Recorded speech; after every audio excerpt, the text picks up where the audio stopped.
Amazing Bible Prophecy Ministry in Manipurina Mayambo Aginung Siraba Isinausing Viewersing Lai Guru Oiraba Isinau Alamansing Kudingmapu Tolaba Nanai Ahana Prabhu Jisu Christi Gimingda Taramno Oksari Nasi Kuna Nagadruba topic asidi Danen 11 gi part 2 ni akoina mamangda part 1 da ninakre part 1 nainakiba madugi matangna akoina Egypt ki ningthau Ptolemyna mahaki machanupi Bernice se akoina Syria gi ningthau Seleucus ta thajakiba adugi matang adu fawba lainakre aduda kari thoki haibado adugi maram adu fawba lainakre aduna ngasina masigi makha do aikoina yengminagani masida aikoina fajana yengminase koi ahamda ishwara prathana sokse sagada laiba ipa ishwana kuthaga haini ailitana thagasari aikoina danen 11 ki part 2 aikoina ninagadawri masida nahana bol pinabe tare kudinga bol pinabe ngami baitasu naki thawai asengmudo chingiduna ngahanbiyu naki oiba waising ado achumba biblical da yumpham oiba ase ngangma ngamanbiyu aina Prabhu Jisu Christi gi mingda khuramjari amen koina asmai todana Egypt ki ningthau Ptolemy na mahaki machanupi Bernice ado Syria gi ningthau koina Seleucus thajare adu matamda Seleucus na mahaki ahanba nupi Laodice pu khainaraga lairami adu matam khara leraga ma nungairakta Bernice to amu maharani khubamdagi lokthue Laodice to amu mahaki maharani oire matam asida Laodice na mahaki mapurobida thajaba ngamdabadagi masi nupana jaja tarokani habigi mapurobida mahana hatwe mahaki masana pado ningthau ohele Bernice amusung Egyptagi mahaka loinana lakpa mahapu mateng paningai gi damak lakpa punama adu asagi mahaki masa Bernice ki masa asul pulap yauna Laodice loina hatok lami haibasina verse 6 le madugi makha tarakpudo aikoina amuk kari thokpagi haibdo aikoi amuk yengminasi sinausa verse 7 da aikoi paminasi but out of a branch of her roots mahaki dara mahaki masimanaw singi maraktagi ama haibati Bernice ki shall one stand up in his stead mahaki maphamda lepkani haidi mapagi mafam mahaki mafam adi asagi Ptolemy gi mafamda mahana lepkani we shall come with an army lanmi galoinana lanmi ama galoinana lakani shall enter into the fortress of the king of the north aduna Syria ki ningthaugi maki lamban adu phawba sangani and shall deal against them makoigi marakta lan tawgani and shall prevail makoibu joy tawgani asida ikoni yangse Bernice ki mahaki manaw nupa Ptolemy Eucryetes haibase mahaki mapa siraba matungda mahana ningthau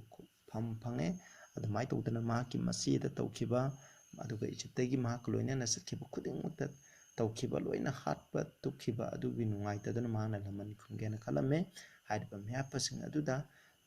mahana mahaki lanmi ki loinana mahana Syria do landa khirami Bernice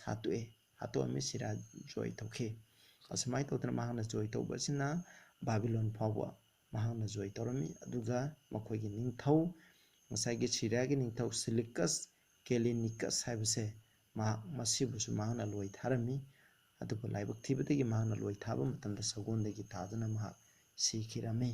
masina verse 7 laire verse 8 ta ikoi amu yengminase and shall also carry captive into Egypt their gods haidi makha ki landaba asida Egypt ki makoigi ishorsingda lanpha kyambunum pugani habne with their princes makoigi ningthong masa single loinana and with their precious vessels of silver and gold makoigi maman jamlaba sana lupagi maman jamlaba parthasing adusu pugani he shall continue more year than the king of the north aduna Syria king of the north haibna Syria aikona Syria Babylon bu joy tawriba mafamse king of the north ni Egypt bu joy tawriba mafam asibana king of the south haina khangnai masi aikona kawhumsi ko isinausing asmai tawdana masagi Egypt sing asina makoina aikona Syria da landaraba matungda makoi kedawe ha matamda aikona wadi ningsingba yai Cyrus ke maki masanupa Cambyses na Egypta landhaba matamda Egypt ki sana lupa lan thum makai se loina adu maman jamba makhoi gi lai gi sinaba patra sana gi patra lupa gi patra makai se loina puraga Egypta thamkhibani adubu ngasai gi ningthau je akoina Ptolemy Eucryetes na akoina Syria da landhaba matamda makoina akoina Babylon phawi yorame Babylon dagi makoina ngasai gi pukhiba makoigi Babylon dagi lutawra pukhiba sana lupa mamjaba makaido sorry Egypt dagi pukhiba Babylon da thamba myam matu makoina Babylon joy taro kanda amu khalakpada makoina purami puraklami ko asmaina mangna purokpa sida makoina lanphak kyamrum amsu makoina Syria dagi lanphak kyamrum amsu ma khaloina na lai habdo masina verse 8 ta laire akoina verse 9 da mu yengsi so the king of the south aduna habidi kanana Ptolemy Eucryetes na shall come into his kingdom makini ningthau leibak Egypt halakani habni shall return into his own land ma masama ki lamda handrakani halakani asmaina Syria Babylon joy taro matungda Ptolemy Eucryetes na ma ki lamdam Egypt halame hai masigi mathangda mu verse 10 da koi paminasi kari thopre yengse but his sons adubu but adubu tam sunghamni masidi ona tainabani habdi Ptolemy Eucryetes ki aikoina Egypt ki onna tainaba haibni haidi kana tare his sons haidi kana oibum thoi have the king of the north Syria ki ningthong masa sing asina shall be stirred up makoida ko lan honingai irang sagalali habni and shall assemble a multitude of great forces lanmi achauba kyamur mana pulami hai and one shall certainly come haidi masanupa ani sigi manung degi amma lakani habni and overflow mana lakpuji ising na thummaga lakpudo adumaina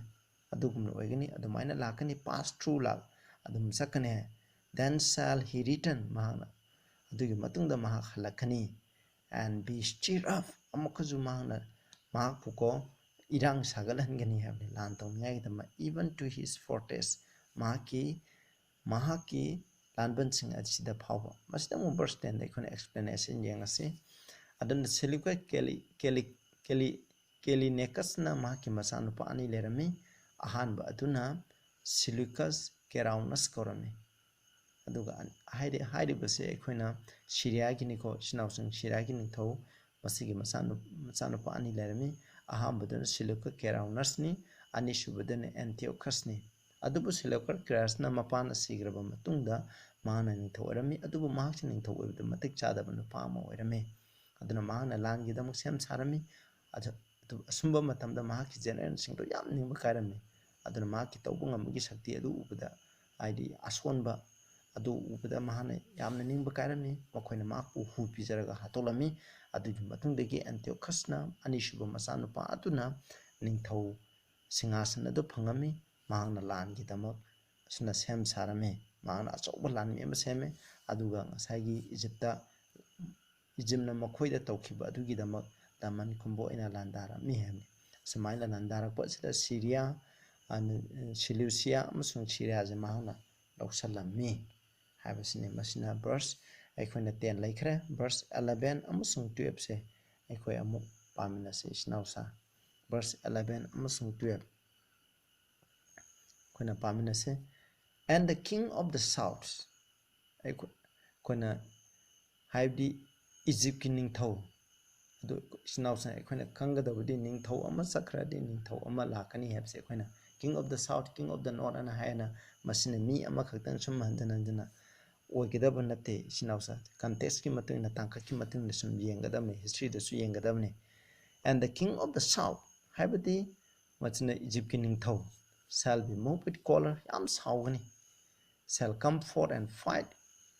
him even the king of the north aduna Syria gi ningthauga mahana lan thengna gani habni masilare and he shall set forth a great multitude mahana achauba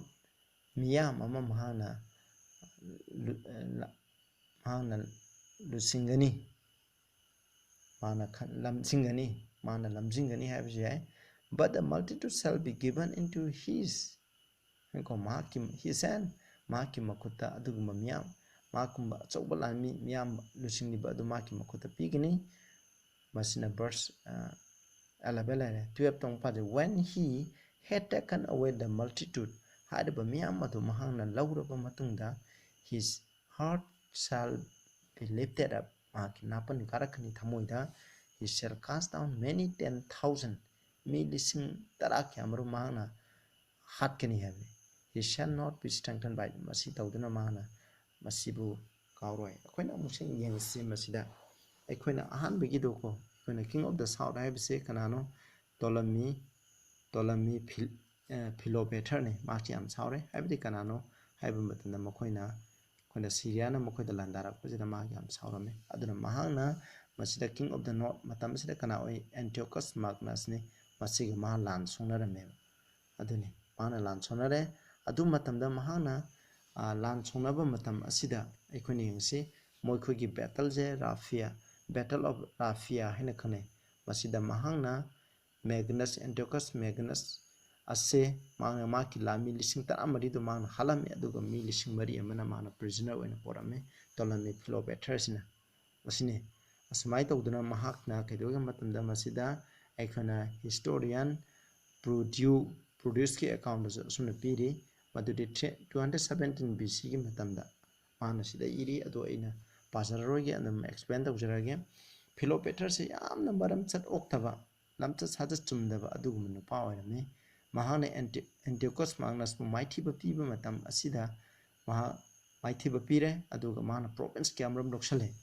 haiba matam asida mahana Egypt halakpa matam da man celebrate tawre makoina chatpa mapam khuding ta celebrate tawre mana napan tawduna ko lakpani aduga mana Jerusalem sange halakpa lambida aduga ishorgi asengba laisang atuda mahana offering kat ki hena mana honarami adu juice masasing aduna juice ki lusingba singduna katpa yarwena kanna protest awe adum oina mana namphudana katningai honaba matamda ishorna mahakse half dead oirame aduga makse ngahollame maigi pungning do chamamna halame angauba kumna oirame mak tang half dead oirame haidi tangkhai si masaje tangkhai si budawna torame asmai tawdan mana sumaina ishona dandi piudagi ma Jerusalem de thole adubu mahna tholokpa matamda Jewsing aduda ko aina na khoida masigi damak laman khumgani haina mahna threaten kyamarum tor tholame masine adugo verse 12 ta mahna mi lising tara kyabu mahna hatkini habne mase asumna thokhiba asigi matungina mahna laman Jewsing asida mahna laman khumgyana mahna khalame asmai tawduna mahna asumna hala amiko maki lebak ta halame aduga mahana maki lebak Egypt ta leiriba Jews kyamaram ado mahana nampuda makoigi Egypt ki lai adudo makoigi Jehovah asengba Jehovah do thadogi Egypt ki lai sing asida sacrifice tawnangai gi dam kanna hairame adu matam asida Jews kuntra amadi chahum amadi makoigi religion do thadogi hedan gi lai sing adu sacrifice tawrame sigini kigini khanbadagi makoi sing ato Jews ki samaj na makoi tholame tan tholame maduda makse yam saubada moram medana Jews sing loina muthalage na mana khalame aduga makoina mana pangba makai mi jing je Jews pangba makai je Alexander koina chen pundana makoi je puralame makoi ge chauba arena amada makoi myam je thame aduga lamlakki samu angauba sing ado thadoga makoi bu manghan yana khalame aduba hairiba ishoda yamna lining chatpa Jews sing asina ishoda prarthana tawre prarthana tawba matamda makoina ishona tabirami aduga ngasai samusing aduna Jewsing aduda hatpagi mohta kaidoke matana makoibu yengba laiba mising aduda numbersing ado makoido onsalami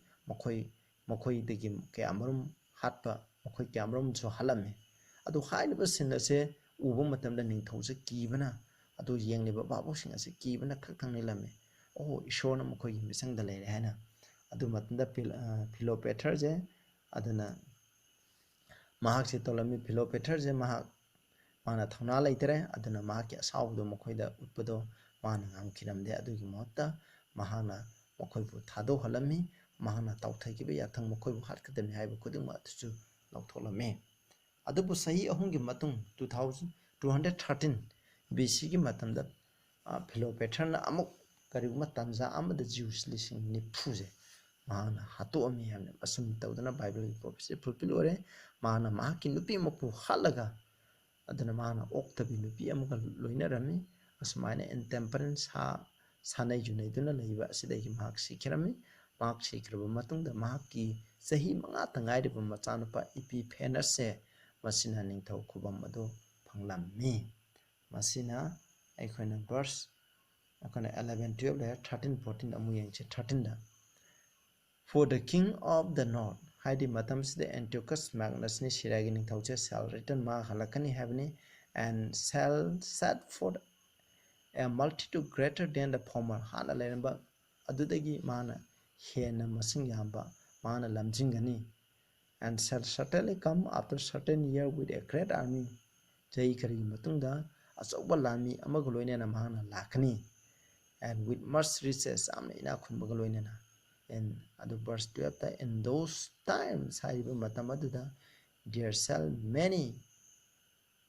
stand up against the king of the south haiba matam asida haidi Syria Egypt ki ningthaugi mayokta kya marum mi kya marum na lepkani habne sida and also the robbers also the robber of thy people shall exalt themselves to establish the vision koi ishona daninda utkiba vision ado sumhaningai gi dama adugumba asaigi ishorgi misingbu huranba adugumba mising robbers of thy people have nangi mi danengi mi have adubu huraliba mising adunasu lepkani have but adubu they shall fall adubu makoi tugani have masida ikoina mu yengse madude ikoina hadiba matamjra king of the north ikoina Syria sina sumna halamba habdi makoina Syria asina wasagi Antiochus Magnus asina mawonda tawkiba adugi matuina mahkilami kyamarum goloina mahana landa yana kalame adubu matamdu the king of ikoina Egypt king thawdi sumna tangi sei manga khangai banina manga khangai rame adun in those time haiba matam sing aduda mi kyamarum na king of south ki maikta lepkani hame haiba sing king of south ki maikta lebri king of north laire aduna Antiochus Magnus laire aduga Macedonia gi ningthau Philip makoising asinu aduga Egypt ta leiriba mising aduna Egypt ki misingna haidi Egypt ki misingna ningthau do yamna sonba maramna makoising adubusu makoigi maikta lephammi aduga ngasai akoina Antiochus Magnus ka Syria gi ningthauga asagi Macedonia ki ningthau Philip asiga makoina agreement ama alliance tawrami madudi makoije joy tawrami matungda makoina leidiba lam koliba jaga aduga nangnaba singado makoina lauba haina asumaina yarame aduga ngasai Egypt ki ningthau kubamje laukthongngai honarame habni adubu makoina adumaina honaragasu Bible haibigi matungna makoi maithiba piki sinausin masini aduga masilere aduga mathangda robber of thy people haibse masi kanano haibunda Israel masa singbu otnairiba makoibu huraliba makoigi lanthum matliba mising adu kanano haiba matamda ikoina hana yengba yai matudi ikoina masida ikoina yengbase kamaina ikoina apply tawgadra haiba matamda masi Italian peninsula da ikoina itias ibasingna khangi huranba kyamarum lay makoigi lambi chapa makoina lotuna lairaga lambi chapa sorokta chapa nupi angang khande migi lantum hangde loina huranba lut tawraga laiba mi kangbu ama lay hairiba sing ado makoije ayamana kraidigi haurakpano haiba matanda makoije Greek tagi makoi haurakpani aduna hairiba sing ado mafum adu lotuna lay aduna hairiba aduna rongi mafum asibu akoina huranba singi mafum haina khanai maram aduna hairiba robbers of thy people hairiba kanano rom bu khanai masi fit symbol ni makoina rom ni ishorgi mising onaiba makoigi lantum mang tanba adugi maram da sumna iribani masina fit symbol ni aduga ikoina ningsinga daba amna ikoina masida lera ikoina ko yengse ko verse 15 je ikoina mu yengse ikoina makhada mu tarakse verse 15 so the king of the north masidadi king of the north se kanana oire have matanda roman sing oire shall come lakani cast up a mound chingja omalang thagani take the most fenced cities yamna ekhone chepan kha khraba sahar sing lokshan gani and the arms of the south haidi Egypt ki hiding thau angang ado shall not withstand lepang amaroi neither his chosen people man nekraba missing maki khankraba missing aduna sulepang amaroi neither shall there be any strength to withstand aduna hiding roman sibu thengna ngai pangal leiroi masida ikhona mu yengsi sinawse akhona matam khudin de akhona kawroi dabse haiba matam sida akhona romna sum loksalakpa matamda mana landarakpa matamda akhona joy tawba ngamda ba haibse Alexander gi lebak sing loin joy tawpa da mana ngamda ba haibse kanano Egypt khaktang ngairabani matang sida adubu ngasai gi romna mokoi Egypt ta mokoi gi governor ama mokoina hapaga Egypt ta manage tawningai gi da mohonabni adu matamda Egypt na su maki lami mokoi gi anekpa mi kyamrum ni ame ni ngasai Rome sing asibu thingnaba honabane adubu mokoi ngamkhide mokoi loina maithiki habne ngasai Rome na mokoi sing ado anekpa mi sing ado su loina tumna mangki habne manganki haina verse 15 da hairi adu verse 16 da mokoi parase but he that cometh against him hari him the king of Syria koina Syria gi ningthau asida sorry Egypt ki ko sida ko Syria sorry Syria he that come against hadi Romans ni Julius Caesar gi matamda him na king of Syria shall do according to his own mark anang gi matang na tawuni Julius na mark anang gi matang na tawuni none stand before him Rome gi mamanda kana sule pangamoy Julius gi mamanda he shall stand in the glorious stand mahana a short glorious stand at the present land flowing with milk and honey khuiga sangum chembalam hairagadi kana bukane khone Jerusalem adudasu mahana lepkhani which by his stand shall be consumed maki makun mangna masisu loksan gani habne aduna ekhone sida mu fadana yengba tare sinawsan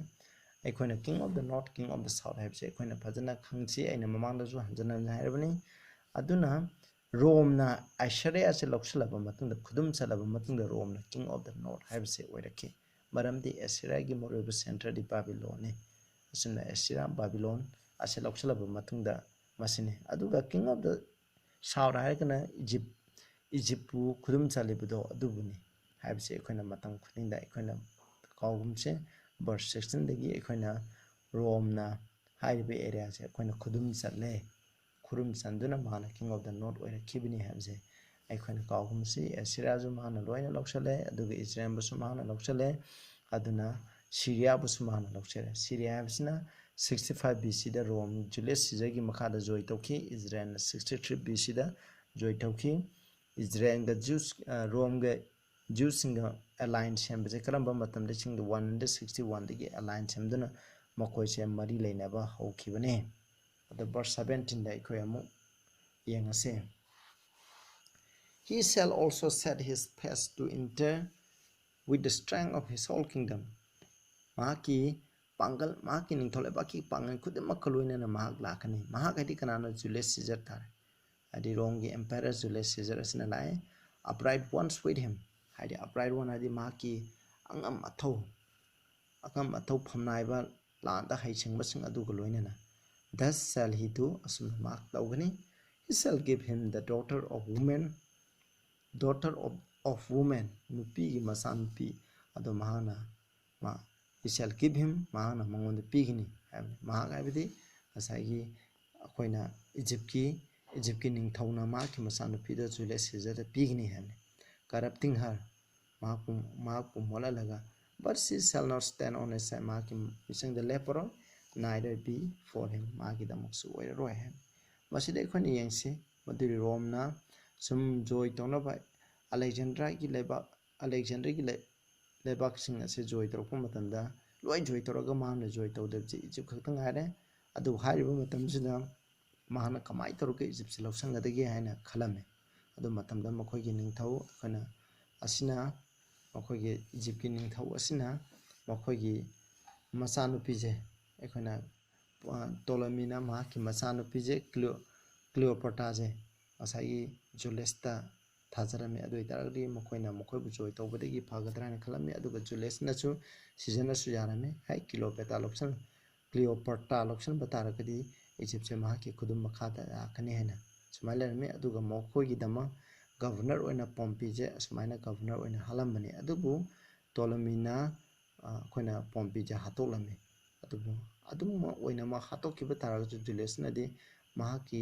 ꯖꯣꯏ ꯇꯧꯅꯤꯡꯉꯥꯏꯒꯤ ꯂꯝꯕꯤꯁꯦ ꯑꯗꯨꯝ ꯍꯣꯠꯅꯔꯝꯃꯤ ꯃꯍꯥꯛꯀꯤ ꯄꯣꯠ ꯑꯁꯨꯝꯅ ꯍꯣꯠꯅꯔꯝꯃꯤꯀꯣ ꯁꯤ ꯂꯩꯔꯦ ꯃꯁꯤꯅꯤ ꯑꯗꯨꯒ ꯑꯩꯈꯣꯏꯅ ꯕꯥꯏꯕꯜꯅ ꯍꯥꯏꯕꯒꯤ ꯃꯇꯨꯡ ꯏꯟꯅꯗ ꯀ꯭ꯂꯤꯑꯣꯄꯥꯇ꯭ꯔꯥꯁꯤꯅ ꯃꯍꯥꯛꯀꯤ ꯃꯥꯌꯣꯛꯇꯕꯨ ꯃꯥꯒꯤ ꯃꯤꯆꯪꯗ ꯖꯨꯂꯤꯌꯁꯀꯤ ꯃꯤꯆꯪꯗ ꯂꯦꯞꯄꯣꯏ ꯍꯥꯏꯕꯅꯤ ꯑꯗꯨꯝꯅ ꯇꯣꯂꯃꯤ ꯑꯥꯎꯠꯂꯦꯠꯁꯤꯅ 51 BCꯗ ꯁꯤꯔꯦ ꯁꯤꯔꯕ ꯃꯇꯝꯗ ꯏꯖꯤꯞꯁꯦ ꯃꯍꯥꯛꯀꯤ ꯃꯆꯥꯅꯨꯄꯤ ꯀ꯭ꯂꯤꯑꯣꯄꯥꯇ꯭ꯔꯥꯗ ꯁꯤꯟꯅꯔꯝꯃꯤ ꯑꯔꯣꯏꯕ ꯑꯣꯏꯅ ꯀ꯭ꯂꯤꯑꯣꯄꯥꯇ꯭ꯔꯥꯗ ꯁꯤꯟꯅꯔꯝꯃꯦ ꯁꯤꯟꯅꯕ ꯃꯇꯝꯗ ꯑꯗꯨꯒ ꯁꯤꯟꯅꯔꯝꯃꯦ ꯑꯗꯨꯒ ꯖꯨꯂꯤꯌꯁ ꯁꯤꯖꯔꯅ ꯆꯍꯤ 50 ꯀ꯭ꯂꯤꯑꯣꯄꯥꯇ꯭ꯔꯥꯅ ꯆꯍꯤ 12 ꯁꯨꯡꯕꯗ ꯃꯈꯣꯏ ꯂꯨꯍꯣꯡꯉꯝꯃꯤ ꯃꯈꯣꯏ ꯃꯆꯥ ꯑꯃ ꯂꯩꯔꯝꯃꯤ ꯃꯈꯣꯏꯅ ꯅꯨꯡꯗꯥꯡꯒꯁꯦ ꯁꯥꯟꯅꯩ ꯌꯨꯅꯩꯗꯨꯅ ꯃꯈꯣꯏꯅ ꯃꯇꯝ ꯂꯦꯜꯂꯝꯃꯤ ꯁꯤꯡꯀꯣ ꯑꯗꯨ ꯍꯥꯏꯔꯤꯕ ꯃꯇꯝ ꯑꯁꯤꯗ ꯀ꯭ꯂꯤꯑꯣꯄꯥꯇ꯭ꯔꯥꯗꯤ ꯏꯖꯤꯞꯇ ꯂꯩꯔꯝꯃꯤ ꯑꯗꯨꯒ ꯖꯨꯂꯤꯌꯁ ꯁꯤꯖꯔꯅ ꯃꯥꯗꯤ ꯔꯣꯝꯗ ꯂꯩꯕꯅꯤ ꯑꯗꯨꯅ ꯃꯁꯤꯒꯤ ꯔꯣꯝꯒꯤ ꯑꯦꯝꯕꯦꯁꯦꯗꯔ ꯑꯣꯏꯅ ꯃꯍꯥꯛꯀꯤ ꯃꯕꯥꯏ ꯃꯥꯔꯛ ꯑꯦꯟꯊꯣꯅꯤꯁꯦ ꯃꯍꯥꯛꯅ ꯏꯖꯤꯞꯇ ꯊꯥꯔꯝꯃꯤ ꯑꯗꯨꯕꯨ ꯀꯃꯥꯏꯅ ꯇꯧꯏ ꯍꯥꯏꯕ ꯃꯇꯝꯗ ꯀ꯭ꯂꯤꯑꯣꯄꯥꯇ꯭ꯔꯥꯅ ꯃꯥꯒꯤ ꯂꯥꯡꯗ ꯃꯥꯔꯛ ꯑꯦꯟꯊꯣꯅꯤ ꯊꯨꯔꯝꯃꯤ ꯃꯈꯣꯏ ꯑꯅꯤ ꯅꯨꯡꯁꯤꯅꯔꯝꯃꯤ ꯑꯗꯨꯒ ꯃꯈꯣꯏ ꯑꯅꯤ ꯂꯨꯍꯣꯡꯂꯒ ꯂꯩꯔꯝꯃꯤ ꯑꯁꯨꯃꯥꯏꯅ ꯇꯧꯅ ꯔꯣꯝꯒꯤ ꯃꯈꯥꯗ ꯂꯩꯒꯗꯕꯗꯣ ꯑꯗꯨꯗꯒꯤꯅ ꯇꯧꯔꯝꯃꯤ ꯑꯗꯨꯕꯨ ꯃꯊꯪꯗ ꯑꯩꯈꯣꯏꯅ 47 BCꯗ ꯏꯖꯤꯞ ꯑꯁꯦ ꯔꯣꯝꯒꯤ ꯃꯈꯥꯗ ꯃꯄꯨꯡ ꯐꯥꯅ ꯃꯥꯅ ꯀꯟꯇ꯭ꯔꯣꯜ ꯇꯧꯗꯨꯅ ꯂꯩꯈꯤꯕꯅꯤ ꯑꯩꯈꯣꯏꯅ ꯚꯔꯁ 18ꯁꯦ ꯑꯩꯈꯣꯏꯅ ꯄꯥꯔꯒ ꯑꯩꯈꯣꯏ ꯂꯣꯏꯁꯤꯜꯂꯁꯦ after this cell he turn his face to the island ꯃꯁꯤꯒꯤ ꯃꯇꯨꯡꯗ ꯍꯥꯏꯕꯅꯤ ꯃꯍꯥꯛꯅ ꯃꯍꯥꯛꯀꯤ ꯃꯃꯥꯏꯁꯦ ꯀꯗꯥꯏꯗ ꯂꯩꯒꯅꯤ ꯍꯥꯏꯕ ꯃꯇꯝꯗ ꯃꯍꯥꯛꯅ ꯏꯖꯤꯞ ꯖꯣꯏ ꯇꯧꯔꯕ ꯃꯇꯨꯡꯗ ꯃꯍꯥꯛꯅ ꯑꯥꯏꯁꯜꯁꯤꯡ ꯍꯥꯏꯗꯤ ꯃꯍꯥꯛꯅ ꯑꯥꯏꯁꯜꯁꯤꯡ ꯑꯗꯩ ꯃꯦꯗꯤꯇꯔꯦꯅꯤꯌꯟꯒꯤ ꯁꯃꯨꯗ꯭ꯔ ꯃꯄꯥꯟꯗ ꯂꯩꯕ ꯂꯝꯁꯤꯡ ꯑꯁꯤ ꯃꯍꯥꯛꯅ ꯖꯣꯏ ꯇꯧꯔꯝꯃꯤ ꯁꯦꯜ ꯇꯦꯛ ꯃꯦꯅꯤ ꯕꯠ ꯑꯗꯨꯕꯨ ꯑꯦ ꯄ꯭ꯔꯤꯟꯁ ꯐꯣꯔ ꯍꯤꯁ ꯑꯣꯟ ꯕꯤꯍꯥꯞ ꯍꯥꯏꯀꯣ ꯑꯣꯟ ꯕꯤꯍꯥꯞ ꯍꯥꯏꯗꯤ ꯃꯍꯥꯛ ꯃꯁꯥꯃꯛꯀꯤ ꯀꯃꯥꯟꯗꯔ ꯑꯃ ꯑꯣꯏꯅ ꯀꯃꯥꯟꯗꯔ ꯑꯣꯏꯕ ꯍꯥꯏꯕꯗꯣ ꯑꯗꯨꯅ shall cause the reports offered by him to cease aduna mahakki arrogant oiba ai mangaire hena sapa Julius Caesar joy togena khalambado adu mahana thudeklammi hai henko aduga mahakse cause it to turn upon him mongonda ko madan chathi bai do oirami haibani masidi kanana kanda mana khanbadi sumai to da mana loi joy toro matam de Egypt lakpo madan problem yam thome hairiba adudi kena ma samna khankiba Mark Antony aduna ko maki chathini ngai ki dama maki mabai aduna mi chathini Cleopatra ga luhongal leibido ubo matana ma sia kai thidna ma khalaklami habani asmai tawduna ma che asi ubo matamda problem do loire adurigi matamda ma che romda asmaina mu hala ami haina masida leire sinaw sanga sigiri sida losilase hayang makha da masigi makha tarakwa verse akhona 19 gi makha tarakpsing ado akhona mogi minase aina ngangwada satpada soikiba lamkiba kaya osna ngakpiu akhona tabiribsing ngakpiu aduga masi handana dana taraga akhona wari je akhona khaminase aduna masigi wari se Daniel chapter 2 da 7 da 8 da pikibdo adugi hena detail oina pikibni morona Daniel chapter 2 da akhona Babylon Medo Persia aduga Greece Rome lai habni aduga Daniel chapter 7 dana hairiba asigi mathata little horn power amulai Daniel 8 na little horn power asigi maram de hena explain tawe aduga Daniel 11 asidana Medo Persia dagi hawruga Greece ki matungda maki Alexander singi maki lami singi marta kari thui habdugi matung ore adugi matungda Rome na pithibi joy toropi matang ado masida uribni masigi matungda amuk ꯑꯩꯈꯣꯏꯅ ꯀꯔꯤ ꯂꯥꯛꯀꯅꯤ ꯍꯥꯏꯕꯗꯣ ꯃꯁꯤ ꯁꯤꯐꯥꯎꯗ ꯁꯤ ꯂꯩꯔꯦ ꯃꯁꯤꯒꯤ ꯃꯇꯨꯡꯗ ꯀꯔꯤ ꯑꯩꯈꯣꯏ ꯄ꯭ꯔꯤꯊꯤꯕꯤ ꯑꯔꯣꯏꯕꯗ ꯀꯔꯤ ꯊꯣꯛꯀꯅꯤ ꯀꯔꯤ ꯈꯨꯠꯆꯤꯟ ꯊꯧꯔꯥꯡ ꯁꯩꯇꯥꯟꯅ ꯄ꯭ꯂꯥꯟ ꯇꯧꯏ ꯍꯥꯏꯕꯗꯣ ꯂꯥꯛꯀꯅꯤ ꯄ꯭ꯔꯊꯅꯥ ꯇꯧꯁꯦ ꯁꯒꯗ ꯂꯩꯕ ꯏꯄꯥ ꯏꯁꯣꯔ ꯊꯥꯒꯠꯆꯔꯦ ꯑꯩꯈꯣꯏꯅ ꯍꯧꯖꯤꯛ ꯅꯩꯅꯈ꯭ꯔꯕ ꯗꯥꯅꯤꯌꯦꯜ 11ꯒꯤ ꯄꯥꯔꯠ 2 ꯑꯁꯤꯒꯤꯗꯃꯛ ꯊꯥꯒꯠꯆꯔꯦ ꯑꯩꯈꯣꯏꯅ ꯅꯩꯅꯈ꯭ꯔꯕ ꯑꯁꯤ ꯏꯄꯥꯅ ꯀꯥꯎꯟꯕꯤꯅ ꯑꯩꯈꯣꯏꯒꯤ ꯊꯃꯣꯏꯗ ꯊꯝꯗꯨꯅ ꯃꯁꯤ ꯐꯖꯅ ꯏꯟꯗꯨꯅ ꯆꯠꯆꯕ ꯉꯝꯕ ꯍꯥꯏꯕꯗꯨꯁꯨ ꯅꯍꯥꯛꯅ ꯑꯣꯏꯕ ꯉꯝꯃꯨ꯫ ꯇꯥꯕꯤꯔꯤꯕ ꯏꯆꯤꯟ ꯏꯅꯥꯎ ꯈꯨꯗꯤꯡꯗꯁꯨ ꯅꯍꯥꯛꯅ ꯕꯣꯔ ꯄꯤꯅꯕꯤꯌꯨ꯫ ꯄ꯭ꯔꯚꯨ ꯖꯤꯁꯨꯒꯤ ꯃꯤꯡꯗ ꯈꯨꯔꯨꯝꯖꯔꯤ꯫ ꯑꯥꯃꯦꯟ꯫